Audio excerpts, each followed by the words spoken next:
खाला आप सुन रही हैं मुझे? खाला, मेरी जान क्या हो गया? रिलैक्स हो जाओ। खाला और रोहान का एक्सीडेंट हो गया है शायद। क्या वो मर गया? रोहान वो मर गया क्या? मैं बर्बाद हो गई। एलिफ होश करो, एक्सीडेंट हुआ है, बस एक्सीडेंट ही है। वो मर गया। नहीं, कुछ भी नहीं हुआ। वो मर गया है वो रोहान। हेलो एलिफ साहिबा, डरी हुई क्यों है? मेरी कार से टक्कर हो गई है। घबराएं मत, मैं आपके साथ हूँ। नहीं, शायद वो मर गया है। एलिफ साहिबा, आपने एम्बुलेंस बुलवाई? हाँ, रोहान ने कॉल की है। जो भी एम्बुलेंस है उसे कहिएगा मरीज को हमारे हॉस्पिटल ले आए। हम वहाँ उसका बेहतरीन इलाज करेंगे।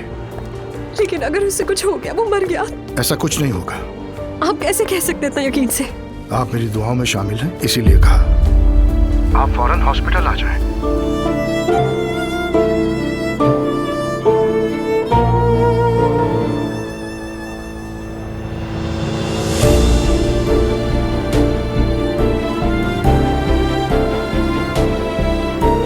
मैं तुमसे ये कहना चाह रहा था। क्या चल रहा है यहाँ?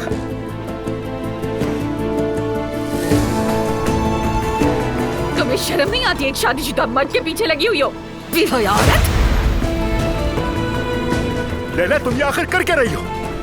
अरे कभी नहीं होती जैसी बेशर्म होती मैंने है। कहा निकलो, चलो। तुम्हें मजा चखाऊंगी मैं। दफा हो तुम जाए बताओगी कि किस शादीशुदा मर्द से आके लड़ाई की तुमने?